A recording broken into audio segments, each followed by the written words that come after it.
If you couldn't tell from the title, today I'm gonna be ranking all of the Eminem albums.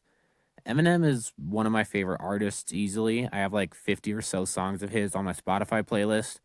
I just really like him. I don't know what else there is to say, so I just thought it'd be fun to rank all of his albums. The first album I would be ranking would normally be right here on the very bottom right, Infinite. He released that in 1996, but it's not available on Spotify, and I don't want to spend money on an actual physical version. So the first album we're actually going to be ranking is the Slim Shady LP, released in 1999. So the Slim Shady LP was really his first real album, and probably what most people think was actually his first album. Honestly, I honestly like it. I think it's a pretty great album. Has some great songs on it, like '97 Bonnie and Clyde, Brain Damage, Still Don't Give a Fuck. Those are all really good songs. My only gripe with it is that his flows aren't the best and his voice can be pretty annoying. It relies pretty heavily on songwriting, lyrics, and production, which to be fair, it does a pretty great job of, so I don't really have any major complaints. Overall, I'd say like B plus to A minus, so I'm just going to put it right there in the B tier. Next up is the Marshall Mathers LP, released 1 year later in 2000, and honestly, this is probably my favorite album ever. It's the only album from any artist I actually have a physical version of. I bought it used off of eBay for like $8 a few months ago. And it serves no real purpose because I can just stream all the songs from it on Spotify, but it's just nice to have, you know? But honestly, this album is obviously amazing. There's not a single bad track on it. I mean, even the skit where the two gay guys are sucking each other off is pretty funny. It's not really a bad track. But yeah, Stan is probably my favorite song ever. The Real Slim Shady is a bop. Drug Ballad is extremely underrated. It's just amazing all around. Obviously S tier. I just love it so much. Please, if you haven't already, listen to it in full. It is so amazing. Next up is the Eminem Show, released in 2002, 2 years later after the Marshall Mathers LP. It saw him deviate from the horrorcore style of the Slim Shady and Marshall Mathers LPs and more of just a normal hip hop style album. He got a lot of criticism that said that he like relied too heavily on shock value, so he just basically was like, "I'll show them," and he made just a album to show how good of a rapper he was just normally. And honestly, I think he did a great job. This is an A plus tier album. Has a lot of great songs. Without Me is one of his best flows in any song he's ever made. I think Haley's song is really underrated. Sing for the Moment is great. Till I Collapse is one of his most popular songs. It's just all around, it's great. I don't think there's anything really wrong with it. It just lacks that, punch needed for it to be an S tier. It's just a great album again. There's only one song in it I actually don't like, Square Dance. It sounds like, I don't know how, it just sounds weird. Sounds out of place. It sounds like something off of his next album, Encore. And you will see soon enough that you do not want to sound like something off of Encore. But overall, the Eminem Show is amazing. A plus. You should also listen to that one in full.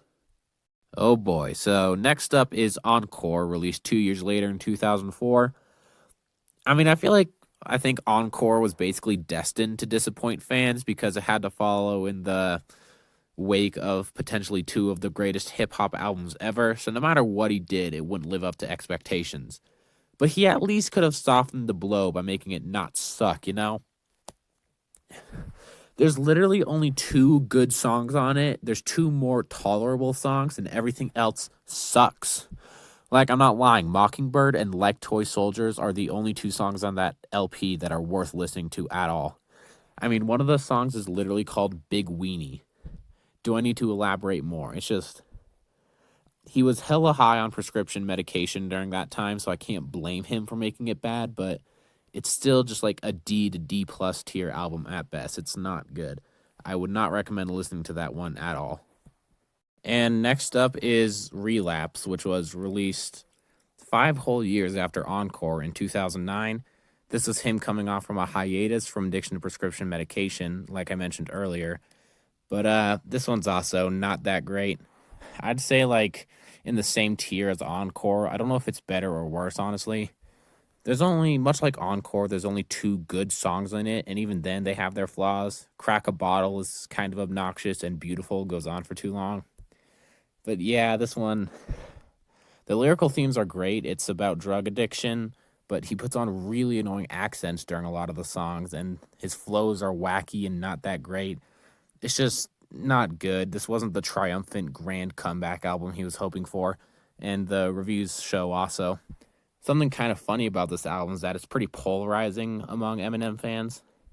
Like, if you ask an Eminem fan what they think about Relapse, it'll either be, oh, it's his best album, it's truly underrated, more people need to appreciate it, or flushed it down the toilet and I still wasn't satisfied. It sucks so bad. If you can't tell, I'm more on the second side of things. But yeah, overall, just like D, maybe D plus. So next up after Relapse in 2009 is Recovery, released 1 year later in 2010. I think this one is definitely his most poppy sounding album. It wasn't a pop album, but it was the one that was the most filtered. It was the cleanest. It had the most like poppy sound to it. Yeah, it was definitely the most filtered he'd ever been, like I said. I still think it's quality. I'd say like C plus to B minus. I'm gonna put it in the B tier. I think it's like a B minus. But yeah, I mean it could have been a lot better. But there are quality tracks on it. Everyone knows Not Afraid and Love the Way You Lie, but I think that Spacebound and Talking to Myself are really underrated. So overall, it's a bit above average. I just wish it was less mainstream sounding and more just Eminem. But overall, pretty good. Next up after Recovery, which was his first decent album in nearly a decade, is the Marshall Mathers LP2. Now, the naming of that album made me expect that it was going to be a return to his horrorcore style. It was going to sound a lot like the Marshall Mathers LP. Relapse was kind of a return to the horrorcore style, but it sucks, so that doesn't really count. But no, the Marshall Mathers LP2 sounds nothing like the first Marshall Mathers LP. It's just, he named it that because a lot of the tracks are meant to sound sort of old school, which I guess they kind of do. But don't take that as like a criticism because this is actually probably one of my favorite Eminem albums. A plus along with the Eminem Show. I think I like the Eminem Show a little better, but the Marshall Mathers LP2 is very solid. Everyone knows like Rap God is great. It's very fast, obviously. The Monster with Rihanna is pretty good. Legacy is pretty good. Love Game with Kendrick Lamar is great. It's just again, A plus, great album. I'm just putting it below the Eminem Show because there are a few duds on the Marshall Mathers LP2. There are no bad songs, but there are a few average songs that just don't really hit it, you know? But overall, Marshall Mathers LP2, very good album. I would recommend listening to it. A plus. Oh boy, guess what's next? It's Revival. I don't know if there's a single person that doesn't think Revival is his worst album. It's just terrible. It's like a weird political rap rocky album. I usually like political hip hop. Like Run the Jewels is a very political hip hop group, and I love them. They're one of my favorites.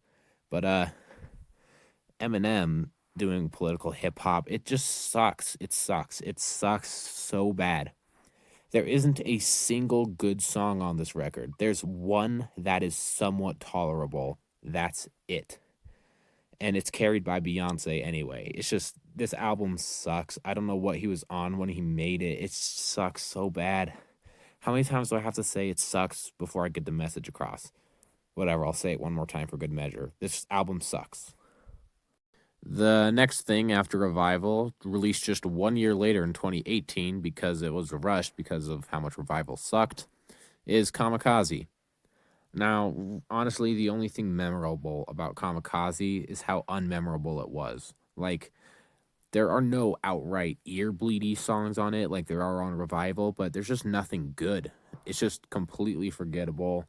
Honestly, I'd say like D plus to C minus, but I'm just gonna put it in C tier because we have nothing in there yet. But yeah, very forgettable, average, mediocre record.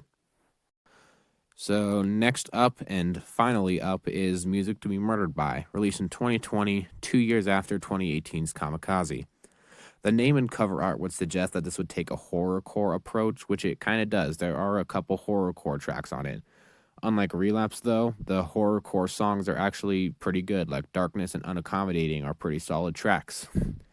I really hope he keeps going in the horrorcore direction he's leaning towards now, like his old albums, because if he releases some more albums in that direction, I think they would actually be pretty great albums.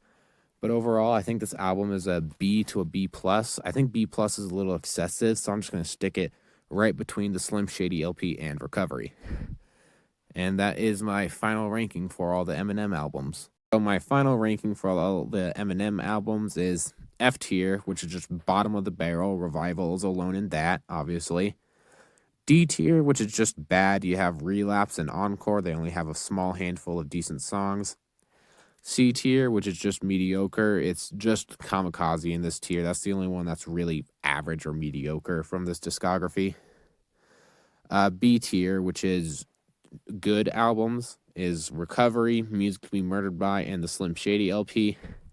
A tier, which is great albums, is the Marshall Mathers LP 2 and the Eminem Show. And S tier, standing alone, is the Marshall Mathers LP, which is definitely my favorite album ever. So yeah, that's kind of it. I might do more of these. I might not. We'll see. Bye. See you later.